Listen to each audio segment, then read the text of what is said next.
Hello everyone, welcome back to my YouTube channel. तो आज की जो क्लास है 18 अप्रैल की करंट अफेयर्स की क्लास है, जो कुमार गौरव सर के द्वारा हुई है, फुल पत्ती वाली क्लास। उसके हैंड रिटन नोट्स के रूप में ये क्लास में लेकर आई हूँ। तो स्टार्ट करते हैं इस क्लास को कि हाल ही में दुनिया का सबसे सख्त धूम्रपान निषेध विधेयक किसने पारित किया है। तो ये सबसे सख्त धूम्रपान निषेध विधेयक है जो किसने लागू किया है, पारित किया अभी, वो ब्रिटेन ने पारित किया है। और इसी से रिलेटेड कुछ पॉइंट है कि इस जो विधेयक है उसमें क्या क्या मेंशन है कि जो 15 वर्ष से उससे कम उम्र के बच्चों को तंबाकू नहीं बेचना प्रतिबंध है यहाँ पर। और हर साल यह उम्र 1 वर्ष बढ़ने वाली, मतलब इस साल अगर 15 साल है तो नेक्स्ट ईयर 16 साल हो जाएगी, उसके बाद 17 साल से कम के बच्चों को नहीं बेचना है, ये इसमें मेंशन किया गया है। तो आपको पता है ब्रिटेन मतलब इंग्लैंड के जो पीएम है वो ऋषि सुनक जी है। उनकी पार्टी का नाम है कंजर्वेटिव पार्टी, ये इनकी पार्टी का नाम है। रेलेवेंट टॉप पॉइंट्स हैं कि एआई सेफ्टी संबंधित घोषणा पत्र लेचले है जो इंग्लैंड का है, इसने जारी किया ये है। और एआई की पहली टीचर कौन है, आयरिस है। और एआई की पहली फिल्म अभी जिसका ट्रेलर आउट हुआ रहा है, ये मूवी है। गर्भपात को संवैधानिक अधिकार बनाने वाला देश कौन बन चुका है, पहला तो ये फ्रांस बन चुका है। भांग को मनोरंजन में उपयोग करने वाला देश कौन बन चुका है, ये जर्मनी बन चुका है, जिसमें भांग को इन्होंने मनोरंजन के रूप में विधेयक दिया है, मतलब कि ये मनोरंजन के लिए आप यूज़ कर सकते हैं भांग को। तो ब्रिटेन के नए गृह मंत्री कौन है, तो जेम्स क्लेवर्ली हैं जो यहाँ के गृह मंत्री बन चुके हैं हाल ही में। क्वेश्चन नंबर 2 है कि मेनिनजाइटिस के टीका लगाने वाला पहला देश कौन बन चुका है। तो ये पहला देश जो बन चुका है वो नाइजीरिया बन चुका है और इसकी जो कैपिटल है अबुजा है। जो मेनिनजाइटिस टीका है वो एक जो वैक्सीन है, इसका नाम है मैन 5 से, या मैन 5 बोल सकते हैं। ये 5-1 वैक्सीन है जिसमें 5 प्रकार होंगे, ACXWY होंगे। और ये 9 माह से 85 वर्ष के अंदर आप लगवा सकते हैं इस टीके को या इस वैक्सीन को। ये आपकी जो रिलेटेड है आपकी ब्रेन से, जिसमें 3 परतें होती हैं और मस्तिष्क की जो झिल्ली होती है उसमें सूजन होती है, उससे रिलेटेड यह है मेनिनजाइटिस टीका। इसके लिए इन्होंने ये बनाया है कि जो मस्तिष्क में झिल्ली होती है उसके सूजन को के लिए ये वैक्सीन बनाई गई है। नाइजीरिया में एक नदी है, इसका नाम है नाइजर नदी, जिसे पाम ऑयल रिवर भी बोलते हैं। रेलेवेंट ऑफ पॉइंट्स हैं कि विश्व का पहला टीका स्मॉल पॉक्स चेचक के लिए बनाया गया था, किसने बनाया था, एडवर्ड जेनर के द्वारा ये बनाया गया था। हेपेटाइटिस ए का जो है टीका है वो हेविस्वर है, मतलब ये वैक्सीन है और किससे प्रभावित करता है, हेपेटाइटिस लीवर को प्रभावित करने वाला है। सर्वाइकल कैंसर का टीका जो अभी बना है, इसकी वैक्सीन बनी है, सर्वावैक्स वैक्सीन है और सीरम इंस्टीट्यूट ऑफ पुणे ने इसको बनाया है। वायरस है ह्यूमन पेपिलोमा वायरस है इसका। BCG मतलब बैसिलस कॉलमेट गुरीन इसकी फुल फॉर्म है और किसके लिए है, टीबी के लिए है ये। हाल ही में इसरो ने कब तक अंतरिक्ष अभियानों को मलबा मुक्त करने की घोषणा की है, तो वर्ष 2030 तक इन्होंने मलबा मुक्त घोषणा की है कि यहाँ पे कोई भी मलबा नहीं पाया जाएगा अंतरिक्ष में। जो स्पेस वेस्ट होते हैं उसको बोलते हैं डेब्रिज, जहाँ पे जो उसको मुक्त करने के लिए इन्होंने कार्बन नोजल का प्रयोग किया है कि यहाँ पे ये मुक्त हो जाए, जिससे कोई भी उपग्रह हम यहाँ लॉन्च करते हैं तो कचरे की वजह से उपग्रह से टकराने से उपग्रह का कोई नुकसान ना हो, इसलिए जो परियोजना चलाई गई थी नेत्रा परियोजना, उपग्रह को कचरे से टकराने से रोकने के लिए नेत्रा परियोजना चलाएगी। और इसी से रिलेटेड ये आपके मुक्त जो मलबा मुक्त है वो अभियान 2030 तक चलाया जाएगा। ये इसरो 15 अगस्त 1969 में इसकी स्थापना हुई थी, हेडक्वार्टर बेंगलुरु है। इस समय वर्तमान में जो हेड हैं वो श्री सोमनाथ जी हैं और सतीश धवन केंद्र श्री हरिकोटा से लॉन्च किया जाता है, मतलब जो भी उपग्रह लॉन्च करने का जो स्थान है। स्मॉल सैटेलाइट लॉन्चिंग व्हीकल जो अभी करने वाले दूसरा जो इसरो ने बनाया है वो कुलशेखरपट्टनम बना है, कहाँ स्थित है, किस राज्य में, या तमिलनाडु में स्थित है। चंद्रयान 3 LVM 3 M4 से लॉन्च किया गया था। NVS-01 GSLV F12 से लॉन्च किया गया। आदित्य L1 मतलब L1 एक लंगराज पॉइंट है, सन और पृथ्वी के बीच में 5 पॉइंट्स हैं, मतलब उसकी जो ग्रेविटी है उसको बराबर है, इसके लिए लॉन्च किया गया। PSLV C57 के द्वारा इसको लॉन्च किया गया। एक्सपोसैट जो है वो किसके लॉन्च किया गया रॉकेट से, PSLV C58 से लॉन्च किया गया है। और इनसैट 3 एक जो मौसम उपग्रह है जो किससे लॉन्च किया गया है, GSLV F14 से इसको लॉन्च किया गया है। ललन टॉप पॉइंट्स है कि नेट जीरो कार्बन कमीशन जो एमिशन है का लक्ष्य 2070 है। टीबी हारेगा देश जीते का लक्ष्य भारत का 2025। सिकल सेल्स एनीमिया उन्मूलन का जो टारगेट 2047 है। और अंतर्राष्ट्रीय कैमिलेट्स वर्ष जो है वो इस बार का 2024 कैमिलेट्स वर्ष है। और सन 2023 था वो मोटे अनाज का वर्ष था। हाल ही में मतलब 17 तारीख को आपकी रामनवमी में सूर्य तिलक की दुर्लभ घटना कहाँ हुई है, तो ये भगवान रामलला मंदिर में हुई है। रामनवमी 17 अप्रैल को थी। 22 जनवरी 2024 में रामलला प्राण प्रतिष्ठा का समारोह हुआ था। और भगवान श्री राम सूर्यवंशी थे, इसीलिए यहाँ पे सूर्य तिलक किया गया है। ये मिरर और लेंस से संबंधित है। ऑटो मैग्नेटिज्म सिस्टम से ये तिलक किया गया है। टॉप पॉइंट्स है कि इकानम स्टेडियम का न्यू नाम क्या हो गया, अटल बिहारी वाजपेयी हो गया इकाना का। और मोटेरा का नया नेम हो गया नरेंद्र मोदी, जो है बहुत बड़ा स्टेडियम है क्रिकेट का, अहमदाबाद में स्थित है। और विश्व का क्रिकेट का सबसे बड़ा स्टेडियम मोटेरा स्टेडियम हो चुका है, जिसका नाम है नरेंद्र मोदी, जो अहमदाबाद में स्थित है। चेपॉक स्टेडियम कहाँ है, तो ये चेन्नई में स्थित है। फिरोज शाह कोटला स्टेडियम का न्यू नेम क्या है, अरुण जेटली स्टेडियम इसका नाम है। क्वेश्चन नंबर 5 की तरफ चलता है कि हाल ही में वित्त वर्ष 23-24 में भारत से 10 अरब डॉलर से अधिक के आईफोन निर्यात करने वाली पहली कंपनी कौन बन चुकी है, तो ये एप्पल बन चुकी है। और ये भारत के निर्माण स्कीम में प्रोडक्शन लिंक्ड इंसेंटिव स्कीम में इन्होंने 110 मिलियन जो अरब डॉलर उससे अधिक आईफोन का इन्होंने निर्यात किया है। और ये स्टार्ट हुई थी 1 अप्रैल 2020 को ये स्टार्ट हो चुका था स्कीम। और एप्पल की कंपनी जो है इसी की कंपनी है विस्ट्रॉन कंपनी, जो आईफोन बनाती है। इसका अधिग्रहण किसने कर लिया, टाटा कंपनी ने इसका अधिग्रहण कर लिया है। क्वेश्चन नंबर 6 है कि हाल ही में माइक्रोप्लास्टिक हटाने के लिए हाइड्रोजन किसने विकसित की है, तो IISC मतलब Bangalore Indian institute of science ने बेंगलोर ने की है। इसमें प्लास्टिक पोल्यूशन का एंड करना है। और एक जो हाइड्रोजन जो है वो एक माइक्रो प्लास्टिक जो है नष्ट करने वाला है। प्लास्टिक के जो कण होते हैं 5 mm से कम होते हैं।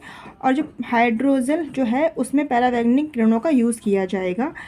टॉप पॉइंट्स है कि प्रवासी भारतीय दिवस 9 जनवरी को मनाया जाता है। विश्व हिंदी दिवस 10 जैन को। राष्ट्रीय बालिका दिवस 24 जनवरी को मनाया जाता है। और राष्ट्रीय मतदाता दिवस जो है 25 जनवरी को मनाया जाता है। विश्व आर्द्रता भूमि दिवस 21 और 2 फरवरी को मनाया जाता है। राष्ट्रीय महिला दिवस 13 फरवरी को मनाया जाता है। अंतर्राष्ट्रीय मातृभूमि दिवस 21 फरवरी को मनाया जाता है। राष्ट्रीय विज्ञान दिवस 28 फरवरी को मनाया जाता है। क्वेश्चन नंबर 7 है कि भारत ने किस सहयोग से हिंद महासागर निगरानी प्रणाली इंडोस को फिर से सक्रिय करने की घोषणा की है, तो ये USA के साथ सक्रिय करने की मतलब रिएक्टिव करने की घोषणा की है, जो USA है। जो इंडोस है वो कोरोना से पहले का ही था, लेकिन कोरोना की वजह से उसको रोक लगा दी थी। इंडोस की फुल फॉर्म में इंडियन ओशियन ऑब्जर्वेशन सिस्टम है। रिएक्टिव इंडिया और USA कर रहा है। इसमें 36 सेंसर हैं जो हिंद महासागर जो है उसकी निगरानी करेंगे, जो आपको मतलब दिखाई नहीं देंगे, लेकिन 36 जो हैं वो सेंसर लगाए गए हैं हिंद महासागर की निगरानी के लिए। इंडिया और USA के बीच एक निसार मतलब नासा और इसरो सिंथेटिक अपचार रडार जो है वो है। इनके बीच में ब्रज प्रहार, टाइगर ट्रम्प और कोप इंडिया जो अभ्यास होते हैं वो भारत और USA के बीच में होते हैं। समुद्र शक्ति अभ्यास इंडिया और इंडोनेशिया के बीच होता है। हरिमो शक्ति इंडिया और मलेशिया के बीच में अभ्यास होता है। कटलस अभ्यास कहाँ हुआ था, अभी सेशल्स में ये हुआ था। और INS तीर भारत की तरफ से इसमें शामिल हुआ था। सिम्बैक्स जो है वो इंडिया और सिंगापुर के बीच होता है ये अभ्यास। ललन टॉप पॉइंट्स है कि विश्व वन्य जीव दिवस 3 मार्च को मनाया जाता है। अंतर्राष्ट्रीय महिला दिवस 8 मार्च को मनाया जाता है। विश्व उपभोक्ता दिवस 15 मार्च को मनाया जाता है। और विश्व खुशहाली दिवस जो है 20 मार्च को मनाया जाता है। जैसे कि उपभोक्ता दिवस 15 मार्च को ही मनाया जाता है। विश्व जल दिवस है 22 मार्च को मनाया जाता है। और हेरिटेज जो डे है वो 18 अप्रैल को मनाया जाता है। विश्व स्वास्थ्य दिवस 7 अप्रैल को मनाया जाता है। लीवर डे 19 अप्रैल को मनाया जाता है। और राष्ट्रीय पंचायती राज दिवस जो है वो 24 अप्रैल को मनाया जाता है। 73वां संविधान संशोधन द्वारा जो आपका पंचायती राज दिवस जो है वो 24 अप्रैल को मनाया जाता है। और विश्व श्रमिक दिवस जो है वो 1 मई को मनाया जाता है। विश्व रेड दिवस 8 मई को। और राष्ट्रीय प्रौद्योगिकी दिवस जो है वो 11 मई को मनाया जाता है। क्वेश्चन नंबर 8 है, हाल ही में मोटे कार्लो मास्टर्स 1000 का एकल खिताब किसने जीता है, तो स्टेफानोस स्पास क्रीज ने जीता है ये, और आयोजन हुआ है इसका मोनाको में 1906 से ये स्टार्ट है। टेनिस का ये खेल है, और जो ये वाला खेल जो होता है वो क्ले कोर्ट पर होता है। सर्वाधिक जीतने वाले जो हैं वो राफेल नडाल हैं, जिन्होंने जीता है क्ले कोर्ट पे। ये जो होता है सबसे ज़्यादा जीतने वाले राफेल नडाल जी बन चुके हैं। ऑस्ट्रेलिया ओपन जीतने वाले सबसे उम्रदराज खिलाड़ी कौन है? रोहन बोपन्ना है। WTA player of the year में महिला या पुरुष में जो बनी हैं वो ईका स्वाटेक बन चुकी हैं, जो प्लेयर ऑफ द ईयर। पहला टॉप पॉइंट्स है कि विश्व जैव विविधता दिवस 22 मई को मनाया जाता है। विश्व दुग्ध दिवस 1 जून को मनाया जाता है। विश्व पर्यावरण दिवस जो है 5 जून को मनाया जाता है। विश्व महासागर दिवस है 8 जून को मनाया जाता है। मरुस्थलीकरण रोकथाम 17 जून को मनाया जाता है। राष्ट्रीय समुद्री दिवस 5 अप्रैल को मनाया जाता है। अंतर्राष्ट्रीय योगा दिवस सभी को पता है 21 जून को मनाया जाता है। और राष्ट्रीय सांख्यिकी दिवस जो है वो 29 जून को मनाया जाता है। विश्व जनसंख्या दिवस 11 जुलाई को मनाया जाता है। अंतर्राष्ट्रीय शतरंज दिवस जो है 20 जुलाई को मनाया जाता है। और अंतर्राष्ट्रीय बाघ दिवस है वो 29 जुलाई को मनाया जाता है। हाल ही में विश्व हीमोफीलिया दिवस 2024 कब मनाया गया? तो 17 अप्रैल को मनाया गया है। विश्व हीमोफीलिया जो दिवस है, ये जो रोग है वो अनुवांशिक रक्त विकार डिसऑर्डर होता है। थीम है सभी के लिए समान पहुँच। पहली बार 17 अप्रैल 1989 में ये मनाया गया था। और रक्त का थक्का नहीं बनता है, इस रोग में शाही रोग है। महारानी विक्टोरिया को पहले हुआ था। वाहक मतलब महिलाएं हैं, रोगी जो है वो पुरुष है, और वाहक महिलाएं हैं। जो रक्त डिसऑर्डर जो बीमारीज हैं वो एक सिकल सेल एनीमिया है, थैलीसीमिया है, जो RBC नहीं बनती है इसमें। हीमोफीलिया जैसे कि मैंने आपको बताया ही है, तो हीमोफीलिया में रक्त का थक्का नहीं बनता। लल्लन टॉप पॉइंट्स है कि विश्व आदिवासी दिवस 9 अगस्त को मनाया जाता है। नागासाकी दिवस 9 अगस्त को मनाया जाता है। और राष्ट्रीय युवा दिवस 12 अगस्त को मनाया जाता है। हाथी दिवस भी आपको 12 अगस्त को ही मनाया जाता है। राष्ट्रीय खेल दिवस 29 अगस्त को मनाया जाता है। आपको सभी को पता है कि ये इम्पोर्टेंस दिवस हैं जो आपके पेपर में कहीं ना कहीं आपसे पूछे जाएंगे। शिक्षा दिवस सभी को पता है 5 सितंबर को मनाया जाता है। और राष्ट्रीय हिंदी दिवस 14 सितंबर को मनाया जाता है। ओजोन परत 16 सितंबर को 1987 में मॉन्ट्रियल का जो हुआ था उसमें आपको ये ओजोन परत के बारे में बताया गया था। उसको जो लीकेज है उसको कम करने के लिए ये प्रोटोकॉल हुआ था। अंतर्राष्ट्रीय शक्ति दिवस 21 सितंबर को मनाया जाता है। विश्व हृदय दिवस 29 सितंबर को मनाया जाता है। अंतर्राष्ट्रीय अहिंसा दिवस 2 अक्टूबर को मनाया जाता है। एयरफोर्स दिवस 8 अक्टूबर को मनाया जाता है। अंतर्राष्ट्रीय बालिका दिवस 11 अक्टूबर को मनाया जाता है। छात्र दिवस और नवचार दिवस 15 अक्टूबर को मनाया जाता है। विश्व स्वास्थ्य दिवस 16 अक्टूबर को मनाया जाता है। संयुक्त राष्ट्र दिवस 24 अक्टूबर को मनाया जाता है। और विश्व सुनामी जागरूकता दिवस 5 नवंबर को मनाया जाता है ये दिवस। क्वेश्चन नंबर लास्ट है इस वीडियो का, क्वेश्चन नंबर 10वां, कि भारत की पहली हाइब्रिड पिच किस क्रिकेट स्टेडियम में स्थापित की गई है? तो ये पहली है जो हाइब्रिड पिच है वो धर्मशाला में स्थापित की गई है। हाइब्रिड पिच होती है प्राकृतिक घास और 5% पॉलीमर इसमें शामिल किया गया है। धर्मशाला स्टेडियम हिमाचल प्रदेश में है और इसमें T20 वनडे के लिए इसमें मान्यता भी मिल गई, खेलने के लिए है। उद्देश्य है पिच में जो उछाल होता है वो एक समान रहे, और जो क्रिकेट है उसकी अवधि ज़्यादा भी अवधि हो तो उसमें आपका ये उपयोग कोई भी प्रॉब्लम ना आए इस पिच पे, तो इसको कम करने के लिए मतलब अवधि इसकी ज़्यादा बढ़ती रहे, इसलिए ये पिच बनाई गई है। लंदन टॉप पॉइंट्स है। विश्व मधुमेह दिवस 14 नवंबर को मनाया जाता है नवंबर को। विश्व शौचालय दिवस 19 नवंबर को मनाया जाता है। संविधान दिवस 26 नवंबर को मनाया जाता है। और राष्ट्रीय दुग्ध दिवस भी 26 नवंबर को मनाया जाता है। विश्व एड्स दिवस सभी को पता है 1 दिसंबर को मनाया जाता है। नौसेना दिवस 4 दिसंबर 1971 में स्टार्ट किया गया था। ये विश्व मृदा दिवस 5 दिसंबर को मनाया जाता है। मानवाधिकार दिवस 10 दिसंबर को मनाया जाता है। विजय दिवस 16 दिसंबर को मनाया जाता है। गोवा मुक्त दिवस जो है वो 19 दिसंबर को मनाया जाता है। अन्नदाता दिवस जो है वो 23 दिसंबर को मनाया जाता है। राष्ट्रीय उपभोक्ता दिवस 24 दिसंबर को मनाया जाता है। सुशासन दिवस जो है वो 25 दिसंबर को मनाया जाता है। वीर बाल दिवस जो पिछले साल से ही स्टार्ट हुआ है 26 दिसंबर को मनाया जाता है। और ये की वीडियो है, आगे गायत्री मंत्र के बारे में बताया जिसमें राष्ट्रीय और अंतर्राष्ट्रीय जो हेडक्वार्टर्स है उनके बारे में जानकारी दी गई है। तो आगे चलते हैं गायत्री मंत्र की तरफ। तो गायत्री मंत्र हैं, इसमें जो अंतर्राष्ट्रीय हेडक्वार्टर्स है उनके बारे में बताया गया, इनकी स्थापना के बारे में कि IMF है इसमें और वर्ल्ड बैंक जो हैं वो इनका ये हेडक्वार्टर एक ही जगह है, वाशिंगटन DC में है। SDR इसमें शामिल है IMF में, और जो SDR है उसका 190वां देश अंडोरा हो चुका है। और वर्ल्ड बैंक के जो हेड हैं अभी वर्तमान में अजय बंगा जी हैं।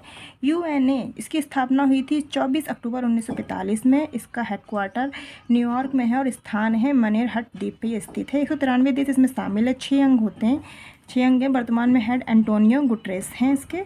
अंतर्राष्ट्रीय न्यायालय इसमें द हैग है, इसका हेडक्वार्टर नीदरलैंड है और इसमें 15 न्यायाधीश होते हैं। 9 वर्ष का कार्यकाल होता है इसमें।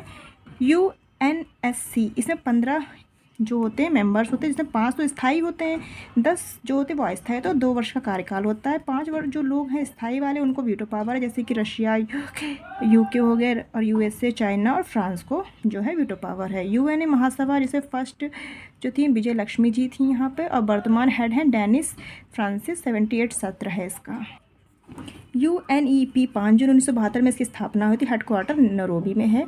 यूएनडीपी 1965 में इसकी स्थापना हुई थी। हेडक्वार्टर न्यूयॉर्क है। एचडीआई की रिपोर्ट ये जारी करता है और एसडीजी की भी रिपोर्ट ये जारी करता है। एफएओ है 16 अक्टूबर 1945 में इसकी स्थापना हुई थी। रोम इटली में इसका हेडक्वार्टर है। आईएलओ जो है वो 1919 में इसकी स्थापना हुई थी। जिनेवा स्विट्ज़रलैंड में इसका हेडक्वार्टर है। वर्ल्ड हेल्थ ऑर्गेनाइजेशन 7 अप्रैल 1948 में इसकी स्थापना हुई थी। जिनेवा स्विट्ज़रलैंड में इसका हेडक्वार्टर है। WTO पहले नाम इसका GATT था। 1 जनवरी 1995 में इसका स्थापना हुई और जिनेवा जो है इसका हेडक्वार्टर है। इस समय जो पहली जो हेड है नाकोजी ओकाजा हैं और जो यूनेस्को यूनेस्को जो है वो 1945 में इसकी स्थापना है। तो पेरिस इसका फ्रांस इसका हेडक्वार्टर है। 2024 में भारत में इसकी बैठक होगी। ADB है मतलब एशियन डेवलपमेंट बैंक, इसका हेडक्वार्टर मनीला फिलीपींस में है। जो है नाटो 1949 में इसकी स्थापना तो ब्रुसेल्स बेल्जियम में इसका हेडक्वार्टर है। और जो 31वां देश था फिनलैंड था। 32वां देश स्वीडन है।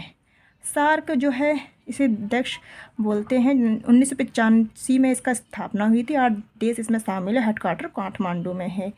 EU 1958 में इसकी स्थापना, रोम की संधि के समय इसकी स्थापना हुई थी। ब्रुसेल्स बेल्जियम में इसका हेडक्वार्टर। 27 देश इसमें शामिल है। UK बाहर हो चुका है और यूरो करेंसी जो है 20 देशों ने इसने अपनाई है। एशियन जो 1967 में इसकी स्थापना हुई थी। जकार्ता में इसका हेडक्वार्टर है। 11वां नवीनतम देश जो है तिमोर लिस्ते है। भारत इसमें शामिल है और इसमें भारत देश शामिल नहीं है। SCO 1996 में संघाई जो था, पहले इसका नाम संघाई नाम था पहले। 5 में SCO इसका नाम है। बीजिंग इसका हेडक्वार्टर है। G20 में 21 देश हैं। AU अदीस जो है यूनियन अफ्रीकन यूनियन इसका हेडक्वार्टर अदीस अबाबा है। और 2024 में ब्राज़ील में इसकी बैठक होगी। अब जो 23 में बैठक हुई थी वो भारत में हुई थी। ओपेक 1960 में इसकी स्थापना हुई थी। बियाना इसका हेडक्वार्टर। अंगोला बाहर हो चुका है इससे। 12 देश इसमें हैं। बिम्स्टेक जो है 7 देश शामिल है। नेपाल, भूटान। ढाका इसका हेडक्वार्टर। 1987 में इसकी स्थापना हुई थी। IUCN 1948 में इसकी स्थापना हुई। ग्लैंड स्विट्ज़रलैंड में इसकी हेडक्वार्टर। रेड डाटा जारी करता है IUCN।